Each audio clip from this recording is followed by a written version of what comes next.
Biruun fa'ii balbala ifaa cabsanii gaafa seenanii namichi biraa mana ifaa keessa ciisee jira. Achumatti tamattamanii gaafa qabanii namichi gaafa birdilibsii ofirraa fuudhuu ifaa miti nama biraati.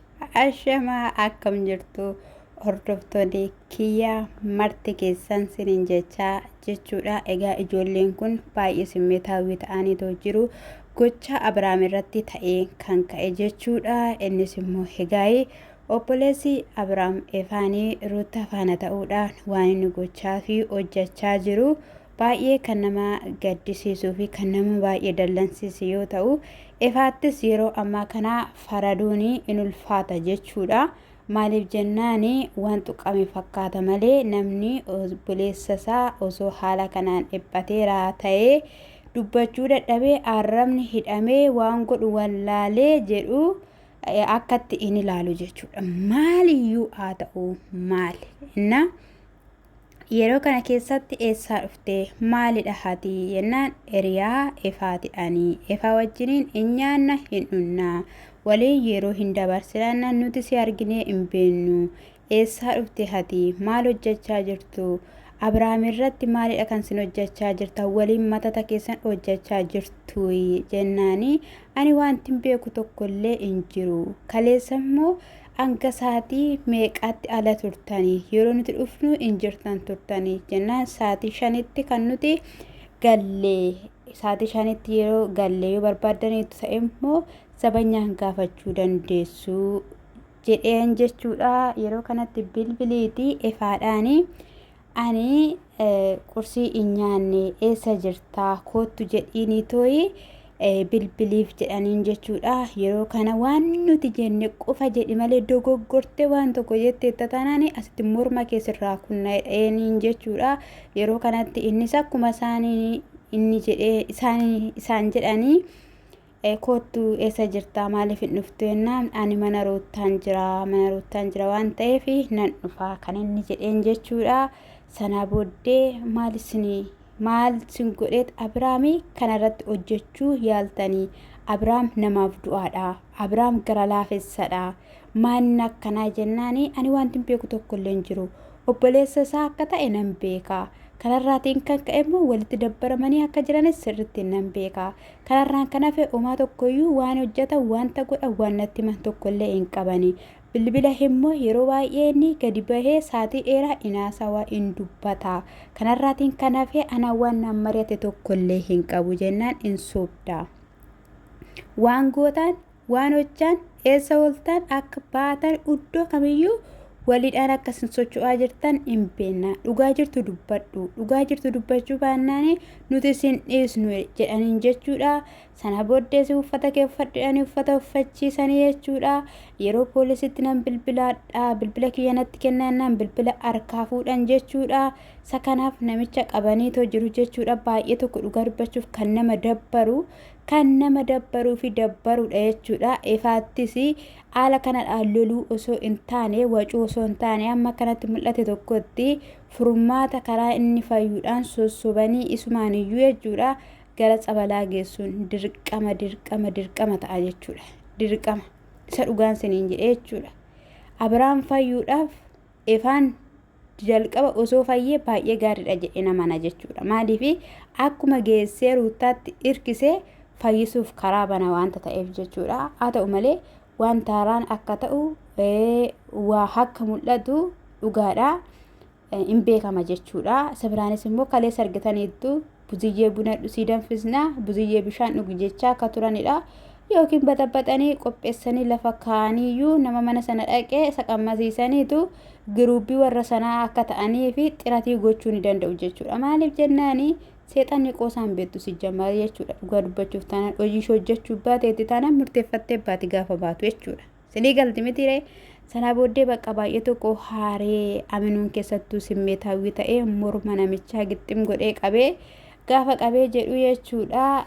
Buruuk harkatti qabee inni harkatti dhuu danda'a waan ta'eef akkatti dhaammeti jedheeni sababa sin kana hojjettanidhaan dubartiin achi tasa qaayyaa fi rakkina keessa jirtu ni jirti jedhe jechuudha. Ermeellaanii baay'ee tokko jechuudha. Haala rakkisaa keessa akka jirtuu fi yaaddessaa keessa akka jirtudha kan dubbatamaa jiru. Sababni isaayyuu xinsii yookiin immoo mucaa garaa ishee keessatti uumamee dhabdeetti. Abiraam ishee bukkee hin jiru.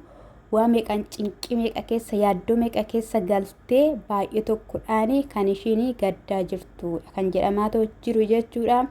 Isa biraanis immoo akka iddoo deemanillee jechuudha. Lafa deemanillee eessa akka turanillee hordofamaa akka jiranidha jechuudha. Kanaaf iyyuu jechuudha wanti hundumtiyyuu deebii in argata jedheen nana manaan akka kiyyatti.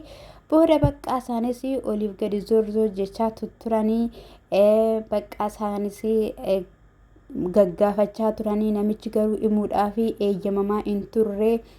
Booda baqqaa'ee waan akka meeshaati fakkaata aminuuni bukkee surree isaatiin baasee gaditti agarsiisee ati waan tokko dubbattee tataan kanuma sitti naqaa kanuma nan lubbuu kee balleessa jechaanidha kan inni ture jechuudha. Inni sanumaan beeku waan hin beeku tokkollee hin qabu jechuudha. Simmi jedhi wajjiniin hojjechaa wajjiniin waan hundumayyuu raawwachaa turtanidha kan egaa isaan jedhaniin jechuudha. Joonis egaa manadhaa keessaa baheetoo jira jechuudha. Isa kanadha nan dhufas jedheenii ture naqabanii baay'atanii jedheeniiti jechuudha. Gaannis isaan waamee ture zabanyyaatti himii wanti tokko fuudhamee yookiin immoo wanti tokko ta'eera taananii sititti gaafatama jedheen jechuudha. Ganii gaafa dadhabanii bilbiliitii akkas jedhiin jedhaniini yeroo inni akkas jedhu segaayee inni dhufuu hin dandeenye hin ture jechuudha. Bilbilas harkaa fuudhan jechuudha namicha harkaayii.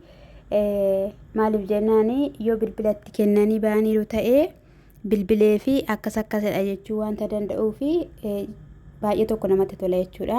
Dhugaa dubbachuudhaa fi amiruun baay'ee nama honnee qabudha. Garuu maaliyyuu haa ta'u maali Abiraamiif kun hin malu ture kun hin ta'u ture. Abirahaamii wanti kaayeffatamee fi sammuudhuma akka gadi dhiisuufi malee dhugumaan abbaa manaa akka ta'uuf natti hin fakkaatu waan akka kiyyatti. Sababni isaayyuu raatahaanii yookiin immoo aninaa keessattuu kaleessa kan inni natti dhagahame tokko yoo jiraateera ta'e ani makiinaan oofu kan makiinaan oofu ifaadha gaafa inni jedhu garaan kun ammaate tokkoffaa lammata immoo gaafa inni nan beela eegallee misaa nyaadha gaafa inni ermeelaadhaan jedhe sana jechuudha. Waan haasa'u wallaalu irraatiin kan hafe malee machee mana roortaatti hin beela haa miti yookiin immoo beelaan doorsisaniis akkas jedhe jechuunis danda'u.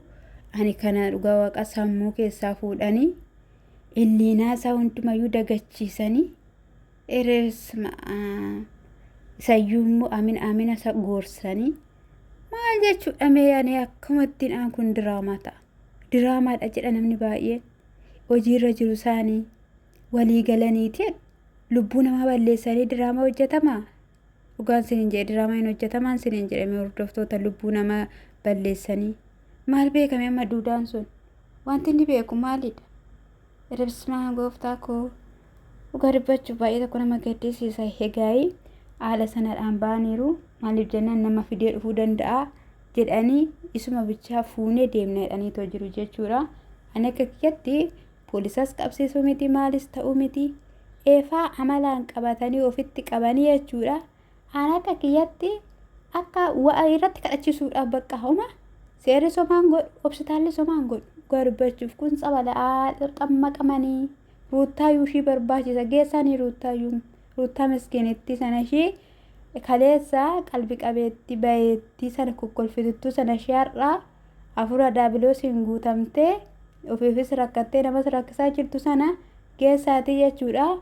Keessa gadi kaa muluu ishiitiin keessa gadi kaa carqii irraa baasaati. Wayne yaa Abiraam kan akka keena gaddisiise garuu hin jiru. Ermeellaanis baay'ee tokko na gaddisiiste waaqa baay'ee tokko na gaddisiiste. Of qabuu dhabuu ishii ofiif ta'uu dhabuun ishii dhugaa dubbachuuf baay'ee na gaddisiise. Ofiif ta'uu dhabuun ishii immoo dhala ishiiyyuu akka dhabdu ishii taasise jechuudha. Waaqayyo garuu yeroo isaatti kiisaadha. Homaa miti jabina siifaa kennu jenna wanti jedhamu hin jiru. Innaa kana dhaka hordoftoota kiyyaa waaqayyo nagaa isiniif haa laatu nagaa isiniin dhoowwatiini. Ani dhuguma diraamaanis immoo namni akkatti wal fixee sababa isaaniitiin namni akkatti wal boccooqee bee tiktookii laayifii irra galaatti ilaalame akkatti isaan wal ciranii in ulfaata bichaa nagaan siniif haa baay'atu iddoo jirtanitti nagaa fayyaa ta'asin.